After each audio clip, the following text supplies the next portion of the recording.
புதிய பூமி நண்பர்கள் அனைவருக்கும் வணக்கம். நான் ராஜ்பாபு. இனி நம்ம பார்க்க போகிற காணொலி ரீமோ ரீபி. என்னப்பா இது, கீமு கீப்பின்னு இருந்தது, இப்போ என்ன புதுசாக ரீமோ ரீபி? அதுதான் இந்த காணொலியோட ஸ்பெஷலே. ரீமோ ரீபி. ரீமோ ரீபின்னா ரிசல்ட்டுக்கு முன் ரிசல்ட்டுக்கு பின் எதுங்க, அதைத்தான் இந்த காணொலியில் பார்க்க போகிறோம்.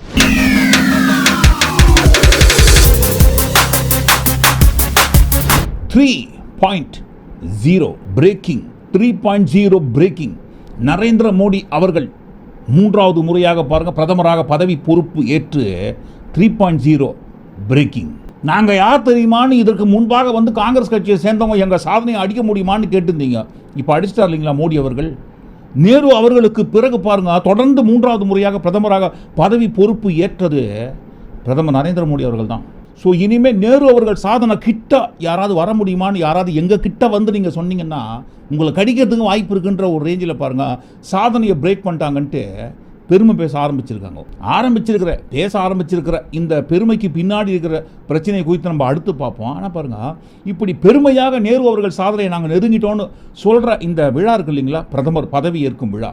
மூன்றாவது முறையாக நரேந்திர மோடி அவர்கள் பிரதமராக பதவி பொறுப்பு ஏற்கும் இந்த விழாவிற்கு முன்பாக 2014 மற்றும் 2019 இந்த ஜெயிச்ச கொண்டாட்டத்தை கோலாகலமாக கொண்டாடினாங்க. ஆட்டம் பாட்டம் சரவெட்டி கண்டினியூ வெடிச்சு அந்த அளவுக்கு கோலாகலமாக பாருங்க. ஊருக்குள்ள ஒரு கட்சி இருக்கு இல்லைங்களா, பர்டிகுலர்லி பிஜேபி. அந்த கட்சியோட நாடு முழுக்க இருக்கிற அவங்களோட அலுவலகத்தில் பாருங்க 2014 2019 2 முறை மோடி அவர்கள் பிரதமராக ஜெயிச்ச அந்த கொண்டாட்டத்தை ரொம்ப கோலாகலமாக கொண்டாடினாங்க. ஆனால் பாருங்க மூன்றாவது முறையாக நேரு அவர்கள் சாதனையை நெருங்கிட்டோம், டச் பண்ணிட்டோம், இனிமேல் எங்ககிட்ட யாரும் வந்து கேட்காதீங்க நேரு அவர்கள் சாதனை நெருங்க முடியுமான்ட்டு பிரேக் பண்ணிட்டோன்னு சொல்லக்கூடிய அந்த கொண்டாட்டத்தை எங்கேயுமே பாருங்க பெருசா கொண்டாடின மாதிரி எங்கேயுமே தெரியலீங்களேங்க. நொந்து போய் இருக்கிற இந்த நேரத்தில் வந்து வம்பு பண்ற. நேரு அவர்கள் சாதனையை நெருங்கிட்டோம் சும்மா வாய் வார்த்தைக்கு பெருமைக்காக பேசுறாங்களே தவிர, ஆனா பாருங்க மூன்றாவது முறையாக பிரதமராக பதவி ஏற்கும் அந்த விழாவில் அவங்க உட்கார்ந்து நிற்கிற சைலன்ஸ் மூமெண்ட்டை பாருங்க. யாரை பார்த்தாலும் எங்க பார்த்தாலும் அவ்வளவு அமைதி.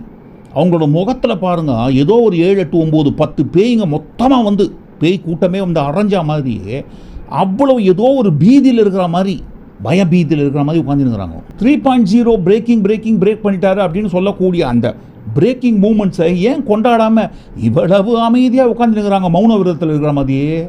உதாரணத்துக்கு நேரு அவர்கள் சாதனை நெருங்க முடியாதுன்னு சொன்னீங்க, நெருங்கிட்டோம். இனிமேல் அடுத்தடுத்து வருகின்ற ஹிஸ்ட்ரி ஜியாகிரபி எல்லாத்துலேயுமே பாருங்கள் நரேந்திர மோடி அவர்கள் பெயரும் வரும் அப்படின்னு சொல்கிறாங்க இல்லைங்களா. இப்போ நேரு அவர்கள் சாதனை கிட்ட நெருங்கிட்டாங்க இல்லைன்னு சொல்லலை. ஆனால் இந்த சீட்டு இருக்கு இல்லைங்களா, சீட்டு நேரு அவர்கள் தனி பெரும்பான்மையாக 3 முறையுமே ஜெயிச்ச சீட்டு கணக்கு இருக்கு இல்லைங்களா. 1952 எவ்வளோ சீட்டு வாங்கியிருக்காருங்க, 364. கூட்டணி கட்சியில் வாங்கின எல்லா சீட்டும் சேர்த்து 364 இல்லைங்க. காங்கிரஸ் கட்சி மட்டுமே வாங்கின சீட்டோட எண்ணிக்கை 1952 364. 1957 பாருங்க அதே மாதிரி தனியாகவே காங்கிரஸ் கட்சி வாங்கின சீட்டோட எண்ணிக்கை 371. 1962 மூன்றாவது முறையாக பிரதமராக பதவி ஏற்கும் போது நேரு அவர்கள் காங்கிரஸ் கட்சி மட்டுமே வாங்கின சீட்டோட எண்ணிக்கை 361. ஸோ 1952 364, 1957 371, 1957 361. 3 முறையுமே பாருங்க நேரு அவர்கள் பிரதமராக இருந்த அந்த சாதனையை நாங்கள் அடிச்சுன்னு வந்துட்டோம்னு சொல்கிற அந்த மூன்றாவது முறை 3.0 பிரேக்கிங்கை பிரேக் பண்ணும் பொழுது தனி பெரும்பான்மையை இழந்துட்டுல பிரேக் பண்ணியிருக்காங்க. போனால் போகட்டும் போடா, யாருங்க மரியாதைலாம் பேசுறீங்க? இது பாட்டோட பதிங்க. போனால் போகட்டும் போடா அப்படின்னு ஒரு பாட்டு இருக்கும் இல்லைங்களா, பாலும் பழமும் திரைப்படத்தில் அந்த பாட்டோட வரியை ஞாபகப்படுத்துகிறோம். போனால் போகட்டும் போடா அப்படின்ற ஒரு ரேஞ்சில் தான் பாருங்கள் மூன்றாவது முறையாக பிரதமர் நரேந்திர மோடி அவர்களே பிரதமராக பதவி இருக்கட்டும் அப்படின்னு சொல்லி கூட்டணி கட்சிகள் போட்ட சீட்டோட கணக்கு இது.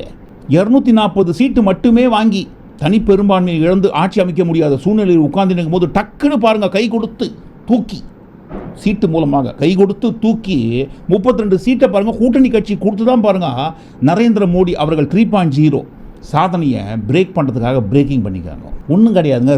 ரீபின்னு சொன்னோம் இல்லைங்களா, ரிசல்ட்டுக்கு முன் ரிசல்ட்டுக்கு பின். ரிசல்ட்டுக்கு முன்னாடி 2024 தேர்தலோட ரிசல்ட்டுக்கு முன்னாடி 2019 ஆண்டு ரிசல்ட் வந்தது இல்லைங்களா, அந்த சமயத்தில் யார் ஃபோட்டோவில் நின்று கை காட்டுறாங்க பாருங்கள் வெற்றியை கொண்டாடுற வகையில். இருவர் மட்டும் படத்தோட தலைப்பு கிடையாதுங்க, அந்த ஃபோட்டோவில் இருக்கிற இருவர் மட்டும்னு சொல்கிறோம். 2019 ஆண்டு ஜெயிச்ச அந்த சமயத்தில் கொண்டாடும் போது 2 பேர் மட்டும்தான் இருவர் மட்டும் கொண்டாடுறாங்க பாருங்கள் ஃபோட்டோவில் எவ்வளோ பெருமையாக கை காட்டி. அப்படியே உல்டாவா தலைகீழ எப்படி மாறிச்சு பாருங்க. 2019ஆம் ஆண்டு இருந்த அந்த நிலைமை 2024 தேர்தல் ரிசல்ட்டுக்கு முன்னாடியும் பின்னாடியும் எப்படி இந்த ஃபோட்டோ மாற்றிருக்கு பாருங்க. படம் பார்த்து கதை சொல்லுன்னு சொல்லுவாங்க இல்லைங்களா, இந்த 2 படத்தை ஒன்றா வச்சு பார்க்கும்போதே ஒட்டுமொத்தமாகவே என்டிஏவோட கதையை சொல்லிடும். நாடோடிகள் படத்தில் இந்த பரோட்டா கடை காமெடி வரும் இல்லைங்களா, நான் சொன்னனாடா அப்புறம் கேட்டா, அதே மாதிரி தான் 3.0 பிரேக்கிங்கு சாதனையை முறியடிச்சிட்டான்னு நீங்களே ஏன் சொல்லிக்கிறீங்க? நான் சொன்னேன் வாயை திறந்து. தேர்தல் ரிசல்ட்டுக்கு முன்னாடி ஆடுன்ட்டு பிரச்சார மேடையில் ஆடுன்னு ஆடியாச்சு. ரிசல்ட் வந்ததுக்கு அப்புறம் ஆடின ஆட்டம் அடங்கி ஓஞ்சி உட்கார்ந்தாச்சு. நானே அமைதியாக இருக்கும்போது நீங்கள் ஏன்பா இதை போலாம் பேசினுக்கிறீங்க, நான் சொன்னனா அப்படின்ட்டு யார் கேட்டிருப்பாங்க இந்நேரம்? மோதி கண்டிப்பாக அவர் தான் பாருங்கள் மனசுக்குள்ளே கேட்டு குமுறின்னு இருக்காரு. அந்த குமுறல் பாருங்கள், அந்த பதவி ஏற்பு விழாவில் அவர் உட்காந்துனுக்கிற அந்த ஃபேஸ் எக்ஸ்பிரஷன்லேயே நல்லா தெரிந்து பாருங்கள். அமைதியாக சைலண்ட்டாக உட்காந்துனுக்காரு. அந்த அமைதிக்கு பின்னாடி இருக்கிற அந்த மனக்குமுறல் என்ன சொல்லுது? அடப்பாவீங்களா, தேர்தலை ஜெயிக்கிறதுக்காக நான் என்னென்ன பேசினேன், எப்படியோ பண்ணேன்.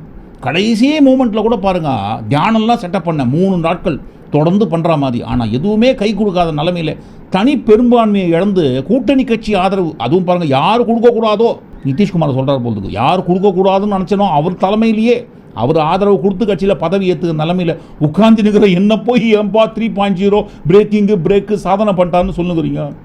நானே அடுத்த 5 ஆண்டுகளுக்கு எப்படி நான் என் பதவி காலத்தை ஓட்ட போகிறேன்னு தெரியாத நிலைமையில் பதவி ஏற்றுக்கிறதுக்காக உட்காந்து நிற்கிற என்னை பார்த்து ஏன்பா எப்படிலாம் பெருமைப்படுத்தி பெருமையாக பில்டப் பண்ணி நீங்களே பேசிக்கிறீங்கன்ட்டு அந்த ஃபேஸ் எக்ஸ்பிரஷன் சொல்லுது பார்த்தீங்களா? மாணவர்கள் தேர்வு எழுதி முடிச்சதுக்கப்புறம் ரிசல்ட் வரும் இல்லைங்களா, அப்படி வருகின்ற ரிசல்ட்டில் ஒரு சில மாணவர்கள் ஜஸ்ட்டு பாஸ் ஆக வேண்டிய சூழ்நிலை உருவாகும். அதே மாதிரி தான் 240 சீட்டு நாங்கள் தனியாக ஜெயிச்சிருக்கோம், எங்கள் கட்சி மட்டுமே வாங்கியிருக்குன்னு சொல்கிறாங்க இல்லைங்களா. அப்படி வாங்கின அந்த 240 சீட்டும் லட்சக்கணக்கான ஓட்டுக்கள் வித்தியாசத்தில் எதுவும் ஜெயிக்கல. அந்த 240 எம்பி சீட்டு 240 தொகுதியில் எந்த அளவுக்கு ஓட்டு வித்தியாசத்தில் ஜெயிச்சிருக்காங்கன்னு ஒவ்வொரு தொகுதியும் 1-2 கிடையாது, ஒட்டுமொத்தமான A to Z 240 தொகுதியோட ஓட்டு வாரியான கணக்கை பாருங்கள். நாளைக்கு ஒரு காணொளி விழாவாரியாக வெளியிடுவோம்.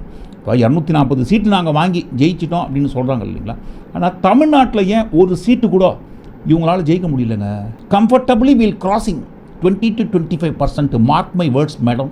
கம்ஃபர்டபுளி தமிழ்நாட்டில் பாருங்கள் எங்களோட ஓட் ஷேர் 20 to 25% கிராஸ் பண்ணுவோன்ட்டு ஒருத்தர் ஊருக்குள்ளே பெருமையாக சுற்றிந்தார்.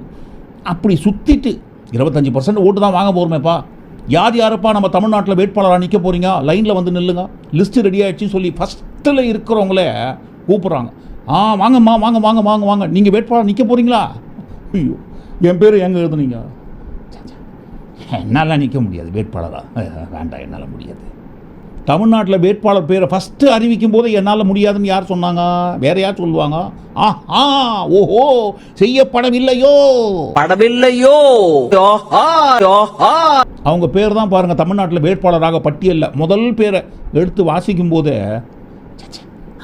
இப்படியெல்லாம் முடியாதுங்க, என்னாலாம் வேட்பாளராக போய் தமிழ்நாட்டில் நிற்க முடியாது. ஏன் நிற்க முடியாதுங்க? காசு இல்லைங்க. எதுங்க? காசு இல்லைங்க என் கையில். வேட்பாளராக போய் நான் நிற்கும்போது செலவு பண்ணுறதுக்கு காசு இல்லைங்க. ஆமாம், வேட்பாளர் நம்ம கட்சியில் நிற்கிற எல்லா வேட்பாளரும் சொந்த காசை போட்டு கஷ்டப்பட்டு மாத சம்பளம் வாங்கி மூட்டை தூக்கி ரிக்ஷா இழுத்து வண்டி ஓட்டி வேர்வை சிந்தி கஷ்டப்பட்டு சம்பாதிச்ச காசையாக எடுத்துகிட்டு போயிட்டு கொட்டி போய் வேட்பாளராக நிற்க போகிறாங்க. ஊராட்சி ஒலையில் போட்டு வச்ச காசை செலவு போய் நிற்க போகிறாங்க. நம்ம தான் ஊராட்சி ஒலையில் போட்டு வச்ச காசு கொள்ளையாக இருக்குது, அதுலேருந்து கொஞ்சம் எடுத்து உங்கள்கிட்ட கொடுக்குறோம், எடுத்துன்னு போய் நில்லுங்க. மாட்டாங்க. நீங்கள் காசு கொடுத்தா கூட நாங்கள் நிற்க மாட்டோம். எலெக்ஷன் பண்ண நான் தான் கொடுக்குறேன்னு சொல்கிறேம்மா, வாங்கிட்டு போய் மூட்டை கட்டி எடுத்துகிட்டு போயிட்டாங்க. நில்லுங்கம்மா தமிழ்நாட்டில் வேட்பாளரா சொன்னால் கேளுங்கங்க. எப்படி நிற்பாங்க? காசு தான் அவங்க பிரச்சனைன்னு சொன்னால் எலெக்ஷன் ஃபண்டு கொடுக்கறதுக்கு ரெடியாக இருப்பாங்க. ஆனால் பாருங்கள், காசு பிரச்சனை கிடையாது, மக்கள் பிரச்சனை. மக்களை போய் நான் சந்திக்கணுமாங்க, மக்கள் அவங்க போய் சந்திப்பாங்க. ஆனால் பாருங்கள், அவங்கள மக்கள் சந்திக்கிறது ரெடியாகணுமே. தமிழ்நாட்டில் கவுண்டமணி சின்ன கவுண்டு திரைப்படத்தில் சொல்கிற மாதிரி வாயை வச்சுன்னு சும்மா இருந்தாதானே சொல்லுவாங்க இல்லைன்னா, கிட்டத்தட்ட அந்த மாதிரி போகிற எல்லா இடத்துலையும் வாயை வச்சுன்னு சும்மா இருந்தாதானே. அதுவும் முக்கியமாக தமிழ்நாட்டுக்கு வரும்போதெல்லாம் ஏதாவது ஒரு வம்பு சண்டையை தானாக இழுத்துன்னு வந்து மூட்டையாக வம்பை விலைக்கு வாங்கின்னு போக வேண்டியது. அப்படி வம்பை மூட்டையாக விலைக்கு வாங்கி போயிட்டு மறுபடியும் திரும்ப வந்து நிற்க முடியுமா? நின்னா மக்கள் இவங்களை சந்திப்பாங்களா? சந்திச்சாலும் ஓட்டு போடுவாங்களா? அந்த பயத்தின் காரணமாகத்தான் பாருங்கள் வேட்பாளர் பட்டியலில் தமிழ்நாட்டில் ஃபஸ்ட்டு பேரை இவங்க பேரை அறிவிக்கும் போது என்கிட்ட காசு இல்லைங்க, மக்களை நான் போய் சந்திச்சாலும் என்னை சந்திக்கிறதுக்கு வாய்ப்பு இல்லைன்னு சொல்லிட்டு பின்னாடி போயிட்டாங்க. அப்படி மக்களை சந்திக்கிறதுக்கு நான் தயாராக இருந்தாலும் மக்கள் என்னை சந்திக்கிறதுக்கு தயாராக இருக்க மாட்டாங்க, என்னை கண்டிப்பாக ஓட்டு போட மாட்டாங்க, நான் நின்னாலும் தோற்று போயிடுவேன்னு சொல்கிற அந்த அம்மாவோட பேரை தான் பாருங்கள் ஃபஸ்ட்டு அமைச்சர்கள் பெயர் பட்டியலை வாசிக்கும் பொழுது ஃபஸ்ட்டு பாருங்கள் அந்த அம்மாவோட பேர் தான் வாசிக்கிறாங்க. நிதி அமைச்சராக மீண்டும் நிர்மலா சீதாராமன் அவர்களே தொடருவாங்க. அப்போ அமித்ஷா அவர்கள் துறை, அவர் ஏற்கனவே இருந்த துறையான உள்துறை மற்றும் கூட்டுறவுத்துறை அவர் கையை விட்டு போகலை. கையை விட்டு ஏன் போகலைன்னா, ஏன்பா உள்துறை மட்டும் கேட்காதீங்கப்பா, வேறு எந்த துறையை வேணால் கேளுங்க, நாங்கள் தாராளமாக உங்களுக்கு கூட்டணி கட்சிகள் கொடுத்துட்றோம், ஆனால் உள்துறை மட்டும் கேட்காதீங்க. உள்துறை கொடுத்துட்டா அவ்வளோதான் அப்படின்ற ஒரு ரேஞ்சில் தான் கெஞ்சி, ரொம்ப கூட்டணி கட்சிக்கிட்ட கெஞ்சி பாருங்கள் உள்துறையை அவங்களே தக்க வச்சுருக்கிறாங்க. அமித்ஷா அவர்கள் உள்துறை மற்றும் கூட்டுறவுத்துறை, ராஜ்நாத் சிங் அவர்கள் அவர் போன முறை இருந்த அதே பாதுகாப்புத்துறை அமைச்சராகவே மறுபடியும் இருப்பார். ஜெய்சங்கர் அவர்கள் அவர் இதற்கு முன்பாக வெளியுறவுத்துறை அமைச்சராக இருந்தார் அல்லவா, அவரது துறையும் அவர் கையை விட்டு போகாதவாறு நாங்கள் பாதுகாத்து வைத்துக்கொண்டு அவரது துறையை அவருக்கே கொடுத்து மீண்டும் வெளியுறவுத்துறை அமைச்சராக நீடிப்பார். இப்படி மிக முக்கியமான துறைகளில் இதற்கு முன்பாக இருந்தவங்க கையை விட்டு போகாதவாறு கூட்டணி கட்சிக்கிட்டேருந்து கெஞ்சி கூத்தாடி வாங்கி அவங்களுக்கே கொடுத்து வச்சுருக்காங்க. இப்படி இதற்கு முன்பாக இருந்த துறைகள் அவங்கவுங்களே கொடுத்து வைக்கிற இந்த பட்டியலில் பாருங்கள், ரயில்வே அமைச்சர், இதற்கு முன்பாக ரயில்வே துறை அமைச்சராக அஸ்வினி வைஷ்ணவ் அவர்கள் இருந்தார் இல்லைங்களா, இருந்தார்ன்ற வார்த்தை தப்பு, இருக்காது. இப்போவும் பாருங்கள் அந்த ரயில்வே துறை அமைச்சராகவே அவரே மறுபடியும் நீடிப்பார். அப்போ பிரதமர் அவர்களின் துறை கிடையாது, துறைகள். பிரதமர் அவர்கள் தானே ஒட்டுமொத்தமான ஹீரோவே, அவரோட துறைகள் எப்படி இல்லாமல் இருக்குது? நிறைய துறைகள் இருக்குது. பணியாளர் நலன், மக்கள் குறை தீர்ப்பு, அணுசக்தி, விண்வெளி துறைகள், மொத்தமாக பாருங்கள் 71 அமைச்சர்கள் பதவியேற்கிறார்கள். நரேந்திர மோடி அவர்கள் பிரதமராக 3வது முறையாக பதவியேற்கும் அதே நேரத்தில் தான் பாருங்கள் அவருடன் சேர்த்து 71 அமைச்சர்கள் பதவியேற்கிறாங்க. ஆனால் பாருங்கள் இப்படி அவருடன் சேர்ந்து 71 பேர்கள் பதவியேற்கிற அந்த இடத்துல பாருங்கள் ஒரு சின்ன மாற்றம். இதற்கு முன்பாக 2014 மற்றும் 2019 2 தேர்தலில் மோடி அவர்கள் கட்சி தனிப்பெரும்பான்மையாக ஜெயிச்சதால் எந்த கூட்டணி கட்சி தயவெல்லாம் அவங்களுக்கு தேவையில்லை. ஆனால் பாருங்கள் அமைச்சர்கள் பதவி ஏற்பதற்கு முன்பாகவே யார் யாருக்கு எந்தெந்த இலாக்கா அப்படின்ற ஒரு விஷயத்தை ஒதுக்கிட்டாங்க. ஒதுக்கிறதுக்கு அப்புறம் பாருங்கள் பதவி ஏற்றுக்கிறாங்க. இந்த பதவியேற்பு விழா நடைபெற்று 24 மணி நேரத்திற்கு பிறகுதான் பாருங்கள் யார் யாருக்கு எந்தெந்த துறைகள் ஒதுக்கப்படும்னு அறிவிப்பு வருது. பதவியேற்ற அந்த 71 பேர்களை பாருங்கள் 30 கேபினட் அமைச்சர்கள், 36 இணை அமைச்சர்கள், பாக்கி 5 பேர் தனி பொறுப்புடன் கூடிய இணை அமைச்சர்கள். பதவியேற்று கிட்டத்தட்ட 24 மணி நேரம் கழித்து எந்தெந்த அமைச்சர்களுக்கு எந்தெந்த இலாக்கா ஒதுக்கப்படும் அப்படின்ற ஒரு பட்டியலை அறிவிக்கும் போதே தெரியுது இல்லைங்களா, எந்த அளவுக்கு இவங்க 3.0 பிரேக் பண்ணி பிரேக்கிங்கில் சாதனை படைச்சிருக்காங்கன்னு சொல்லி. அப்படி வெளியிடப்பட்ட அந்த அமைச்சர்கள் பட்டியலில் நிதி அமைச்சராக நிர்மலா சீதாராமன் அவர்களே மீண்டும் தொடர்வார் அப்படின்னு அந்த பட்டியலை அறிவிக்கும் போது தான் நாடு முழுக்க கேட்ட ஒரே கேள்வி, ஏங்க மக்களை சந்திக்க மாட்டேன்னு அவங்க ஓப்பனாக சொல்லிட்டாங்க, ஆனால் அவங்களுக்கு தான் ஃபஸ்ட்டு நிதித்துறை அமைச்சரை தூக்கி கொடுக்குறீங்க. நீங்கள் மக்களை சந்தித்து மக்களோடு மக்களாக கலந்து மக்களோட பிரச்சனை என்னன்னு கேட்டு தெரிந்தால் தானே இவங்க நிதித்துறை அப்படின்னு ஒரு விஷயத்தையும் மெயின்டைன் பண்ண முடியும். மக்களை நான் சந்திக்கவே முடியாதுங்க, அப்படி மக்களை நான் சந்தித்தாலும் மக்கள் என்னை சந்திக்கிறதுக்கு தயாராகவே இல்லை, என்னை தேர்தலை நிற்க சொல்லாதீங்க அப்படின்ட்டு மக்களை பார்த்து பயந்து ஓடன இவங்களுக்கு நிதித்துறை எடுத்து கொடுக்குறாங்கன்னு சொல்லும்போது அப்போ அந்த இடத்துல என்ன நூல் இழை வித்தியாசம்னு தெரியலீங்களே. கூட்டணி கட்சி தயவோடு ஆட்சி அமைத்திருக்கும் இந்த ஆட்சியில் இனிமே தான் ஆட்டம் ஆரம்பம்னு சொல்லணும் இல்லைங்களா. அந்த ஆட்டம் பாருங்கள் ஆட்டத்துக்கு இப்போயே ஆரம்பிச்சுட்டாங்க. அமைச்சர்கள் பெயர் பட்டியலை வாசிக்கும் பொழுது கேட்ட முதல் கேள்வி, ஏங்க நீங்கள் துறைகளை எடுத்து கொடுத்துருக்கீங்க இல்லைங்களா, ஒவ்வொருத்தர் இந்த துறை அமைச்சர்னு சொல்லி, அதில் பெரும்பாலானவர்கள் மக்களை போய் சந்திப்பதற்கு தைரியம் இல்லாதவர்கள், மக்களை போய் ஃபேஸ் பண்ணி அவங்ககிட்ட இருக்கிற பிரச்சனையை நேரடியாக சந்திக்க முடியாதவங்களுக்கு தான் நீங்கள் அமைச்சர் பதவி தூக்கி கொடுத்துருக்கீங்க, அவங்களால் நாட்டுக்கு என்னங்க பண்ண முடியும் அப்படின்ற ஃபஸ்ட்டு கேள்வியை பாருங்கள் ஆரம்பிச்சிருக்காங்க. அறிவிக்கப்பட்ட இந்த அமைச்சர்களை குறித்து கூட்டணி கட்சிகள் கேள்வி எழுப்பிய உடனே பாருங்கள் எதிர்பாராத விதமாக டக்குன்னு ஒரு ட்விஸ்ட்டு, சுரேஷ் கோபி அவர்கள் தானமாக முன் வந்து, எங்க நான் அமைச்சராக ரொம்ப நாள் இருக்க மாட்டேங்க, நானே தானாக விலகிடுவேன், நான் நேரு அவர்கள் சாதனையை டச் பண்ணிட்டாரு, பிரேக் பண்ணிட்டாரு, பிரேக்கிங் பண்ணிட்டாரு, 3.0 அப்படி இப்படின்னு பெருமையாக இவங்க ஒரு பக்கம் பேசினுங்கிறாங்க. ஆனால் பாருங்கள் கொடுத்த அமைச்சர் பதவியே எனக்கு வேண்டாம்ப்பா, ரொம்ப நாளைக்கு நான் இருக்க மாட்டேன், நானாக பாருங்கள் சீக்கிரமாக ஓடிடுவேன்ட்டு அவரே வந்து சொல்கிறாருங்க. இந்த மாதிரி கொடுத்த அமைச்சர் பதவியே எனக்கு வேண்டாம்ப்பா, நானே சீக்கிரமாக பிச்சுன்னு போயிடுறேன் அப்படின்னு சொல்கிற இந்த இடத்துல நம்ம தற்கொலை மலையோட எக்ஸ்பிரஷன் எப்படி இருக்குங்க, அவரோட நினப்பு மைண்டுக்குள்ளே என்ன ஓடின்னு இருக்கோம். இதோ இந்த வீடியோ பார்க்கும்போது தெரியுமே. பொன்னாட போத்துறாரு எல் முருகன் அவர்கள் மீண்டும் இணையமைச்சராக வந்த அந்த பதவிக்கு பொன்னாட போத்தி வாழ்த்துறாரு. அப்படி வாழ்த்துற அந்த வீடியோவை பார்க்கும்போதே பாருங்கள் அவர் மனசுக்குள்ளே ஓடுறது. பாருங்களா, நான் ஊந்து கேட்டேன், கெஞ்சி கூத்தாடினேன், மன்றாடினேன், எனக்கு ஒரு அமைச்சர் பதவி கொடுங்கய்யான்ட்டு. எனக்கு கொடுக்க மாட்டேன்ட்டீங்க. ஆனால் பாருங்கள், இவருக்கே மறுபடியும் அமைச்சர் பதவி பொறுப்பு கொடுத்து உட்கார வச்சுருக்கீங்க. நல்லா இருப்பா, நல்லாவே இரு நீ அப்படின்னு மனசுக்குள்ளே குமுறிக்கினே பொன்னாட போத்தி வாழ்த்து சொல்கிற மாதிரி தெரிலங்க. இதுக்கு நடுவில் நம்ம ஜி அவர்கள் கட்சியை சேர்ந்தவங்க என்ன சப்பக்கட்டு கட்டுவாங்க. ஏங்க, எதிர்கட்சியை சேர்ந்த நீங்கள் தாங்க இதே போலாம் பேசினுக்கிறீங்க. நாங்கள் எந்த கட்சியும் சேர்ந்தவங்க இல்லைங்க. இருந்தாலும் பேசுகிறீங்க இல்லைங்களா? எங்களை குறித்து யாரெல்லாம் பேசுகிறாங்களோ அவங்க எல்லாருமே எதிர்கட்சி அப்படின்ற ஒரு பட்டியலில் தூக்கி போட்டுருவோம். எங்களை குறித்து நீங்கள் தான் இதே போல் பேசினுக்கிறீங்க. ஆனால் பாருங்கள், நிதிஷ்குமார் அவர்களே எங்கள் ஜி அவர்கள்கிட்ட ஆசீர்வாதம் வாங்குறாருங்க. இப்படி யாராவது சப்பக்கட்டு கட்டினா நம்ம ஜி அவர்களே மனசுக்குள்ள நேத்திரம் நினைப்பார், அப்பா அவர் காலில் விழுறது ஆசீர்வாதம் வாங்கிறது கிடையாதுப்பா, இவர் காலை எப்படி மாறலாம், எந்த அளவுக்கு கேப் இருக்குது பார்த்துக்கலாம். இப்போவே ட்ரையலுக்காக நம்ம விழுந்து பார்க்குற மாதிரி பார்ப்போம். காலை பாதி விடுறதுக்கு எந்த அளவுக்கு கேப் இருக்குது நம்ம இப்போ ட்ரையல் பார்த்து வச்சுப்போம் அப்படின்றதுக்காக விழாருப்பா. அவர் விழுறத நீங்கள் தப்பாக நினச்சி என்கிட்ட ஆசீர்வாதம் வாங்கிறதுக்காக நினச்சி பில்டப் பண்ணாதீங்கப்பான்ட்டு நம்ம ஜிஏ பாருங்க மனசுக்குள்ள நினைப்பாரு. ஏன்னா முன்னாடி பில்டப் பண்ணி ஊருக்குள்ளே சுற்றி இருந்தமெல்லாம் இப்போ பில்டப் பண்ண சுற்ற முடியாது. உதாரணத்துக்கு மோடி அரசு, மோடி சர்க்கார், மோடி கேரண்டி, மோடிக்கா பரிவார், இப்படிலாம் ஒரு பெயரை குறிப்பிட்டெல்லாம் பெருமையாக பேசி சுற்றினுக்க முடியாது. மாநிலத்தில் சுயாட்சி, மத்தியில் கூட்டாட்சி, அப்படின்னா கூட்டாட்சினா என்னப்பா அப்படின்னு கேள்வி கேட்டிருந்தவங்களுக்கு கூட்டணி தயவோடு தான் ஆட்சி நடத்த முடியுன்ற ஒரு சூழ்நிலையை மக்கள் உருவாக்கினாங்க இல்லைங்களா? அடுத்த 5 ஆண்டு காலத்துக்கு கூட்டணி கட்சி தயவு ஆதரவு இருக்கிற பட்சத்தில் தான் நம்ம நாற்காலியே நம்மக்கிட்ட இருக்கோம். ஏதாவது பிரச்சனை பண்ணால் பிச்சுன்னு போயிடும் அப்படின்னு ஒரு சூழ்நிலையில் இருக்கிற அவங்க எப்படி ஒரு குறிப்பிட்ட பெயரை முன்னிறுத்தி பெருமையாக பேசி சுற்றுவாங்க? முக்கியமாக பாருங்கள், விஸ்வகுரு அப்படின்னு சொல்லி பார்க்க சொல்லுங்க. எது விஸ்வகுருவா? ஐயோ இல்லைங்க, நிதிஷ்குமார் தாங்க குரு. அவரு குரு வந்துட்டே நேனு ఎవరు? చంద్రబాబు నాయుడు గారు మీరు ఒక్క గురువు கிடையாது, మీరు குரு டபுள் குரு.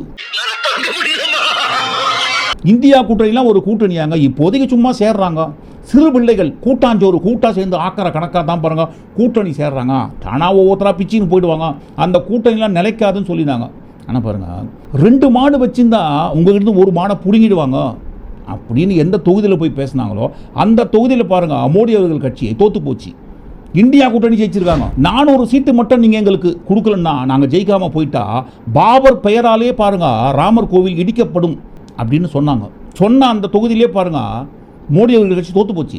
அயோத்தியை சுற்றி இருக்கிற 5 தொகுதியிலுமே இந்தியா கூட்டணி தான் ஜெயிச்சிருக்காங்க. மோடி அவர்கள் கட்சி தோற்று போச்சு. ஸோ அதிக பெரும்பான்மையாக சீட்டு வாங்கி நம்ம ஜெயிக்கணும் அப்படின்ற ஒரு பேராசையில் பாருங்கள் எதையெல்லாம் பேசக்கூடாதோ, மிக முக்கியமாக நம்ம நாட்டில் மிக முக்கியமான பொறுப்பான பதவியில் இருக்கிறவங்க எதையெல்லாம் பேசக்கூடாதோ அதையெல்லாம் பேசி பெரும்பான்மையோடு அதிகமாக ஜெயிக்கலாம் அப்படின்ற ஒரு ஆசை, கனவு மண்ணு எல்லாத்துலையும் விழுந்துச்சு பார்த்தீங்களா? அவ்வளவு பேராசையோடு கண்ட கனவை மக்கள் ஒட்டுமொத்தமாக பாருங்கள் டன்னு கணக்கில் அவங்க கண்ட கனவின் மீது மண் அள்ளி போட்டு மூடிட்டாங்க. அப்படி மூடப்பட்ட அந்த மணல் மேடுக்கு மேலே தான் பாருங்கள் 2 கட்சி மிக முக்கியமாக உட்கார்ந்திக்கின்னு